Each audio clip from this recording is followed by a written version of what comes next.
Okay, last night there was the final game of the NBA basketball season.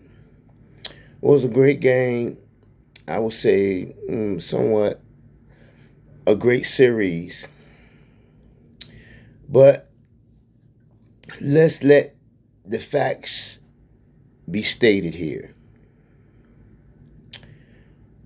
You saw a veteran team against a good young team. And San Antonio, to me, I feel like they got there by default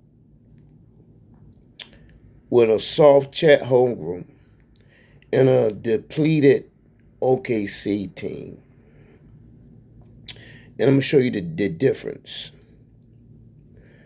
With Shea Gilgeous Alexander, they were able to handle him physically by him being slight of build. They can push him off his spot, push him off his drive, and that hampered and hindered him in that series. And he had no one else to really help him out other than, to me, the left hand boy shooter shot was Evans Harvesting, you know. And as I often say, your stars get you to the chip. Your role players win you the chip. The role players let OKC down. They were without Jalen Williams. And then the boy Mitchell went down. Now, they come into the finals on a high. And the NBA, we have to understand, it's a business, and I can understand that. And I'm not a Knicks fan. But the NBA had me feeling some type of way because on every commercial, all they showed were the three players from San Antonio: Wemby, Fox, and Castle. Or Wemby by himself in the promos. Never showed the Knicks. During the game, you can tell some things went in favor of Victor Wembanyama. And we're not going to detail those things. We know what they are. They promoting their product. Cool, I can understand that. But that helps and hinders a young player. Now, when they got into the finals against New York, they tried the same thing with Brunson. But the difference is Brunson is shorter, more stocky, and built compact. So a lot of times when they tried the physicality, they just bounced right off him. Bounced right off him. Not only that, he's been groomed by a father who played in the NBA. So you can tell he was comfortable with that style. Matter of fact, that helps him out. Because he got a move where he'll bump you, let you bounce off him, and hit you with the fadeaway left-hand jumper. So the same thing that was effective against OKC wasn't effective against New York. Then their role players, OG Anunoby, Josh Hart, Bridges, Jose Alvarado, and the big boy Mitchell. They role players knew their roles, didn't go outside their roles, and played their roles superbly. Now, Fox had a horrible series. Still can't blame it on Fox. Because one thing you can't coach is a person's nature and a person's mentality. Okay? If you look at all the great ones, they knew their strengths and played to their strengths, even if their strengths failed them. If Shaquille O'Neal played in the NBA today, I'm quite sure he'll shoot some three-pointers. Hey, but when that game on the line and he needs a basket, he's going in that paint. Wemby has a guard's mentality. Simple as that. You can't coach that out of him. And most players from overseas, they are fundamentally sound. And I don't use the word soft. I'm not going to say soft, but they're more finesse oriented, but highly skilled. There's no way in the world with his skill and his size, he only had 19 points. Because he has a guard's mentality. Now, Mitch Johnson.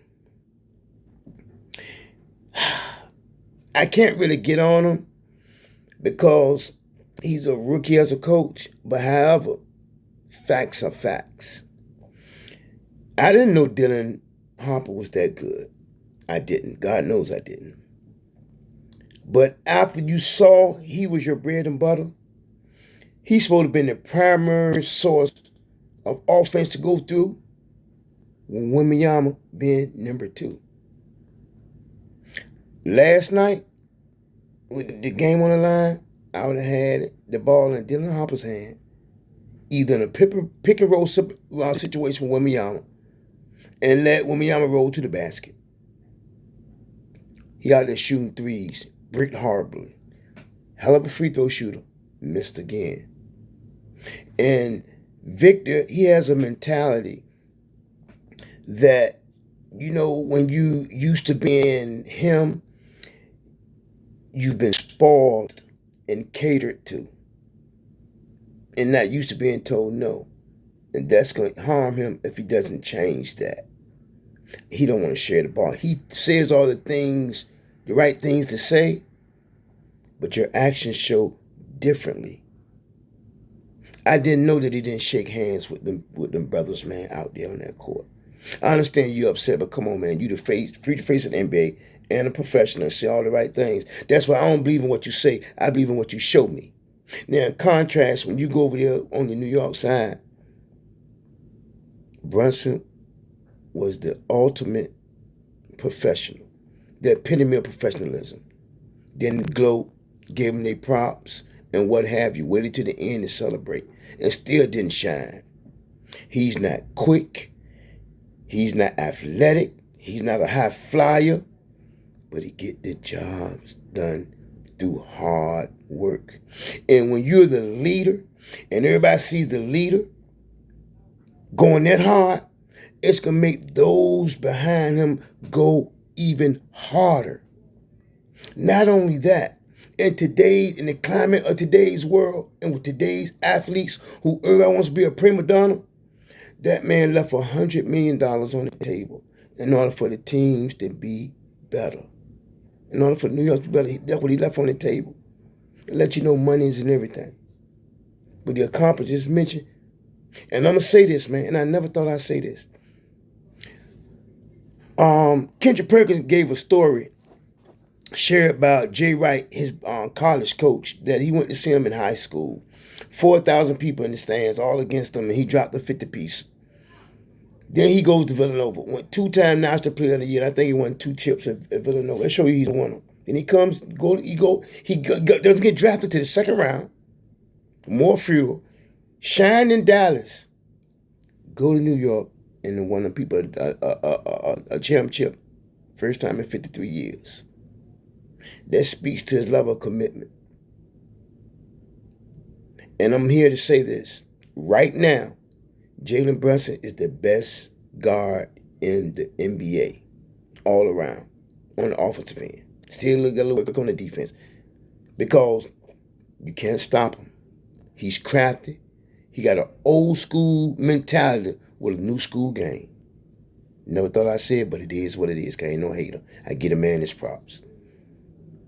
San Antonio, I'm not going to say they're a lot. Because of Victor's mentality.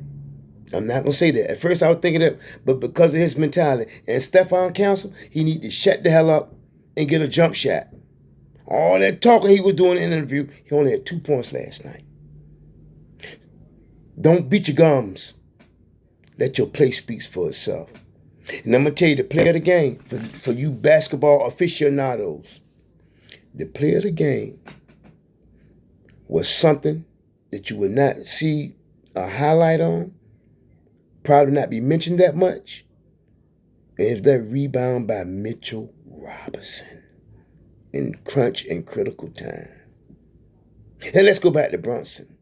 When he was fouled on that 3-point shot by Vassell, he went to the line, and you see when he was shooting, he shot with confidence. The ball didn't hit nothing but the nets, and he hit all 3 of them. The man is an animal. The man's a dog. The man's a Barcelona. And he would go down in the annals of the SHIT, all caps, in New York City, New York State. And he earned it. So, with that, man, I guess now we got to look forward to, because I'm not, all the other stuff going this time of year. Little track and field, look forward to football. So until then, man, I'm going to get back with y'all, man. I hope y'all enjoyed the finals as much as I did. But listen here, man, give Brunson his props, man. Please. Big body. He the man.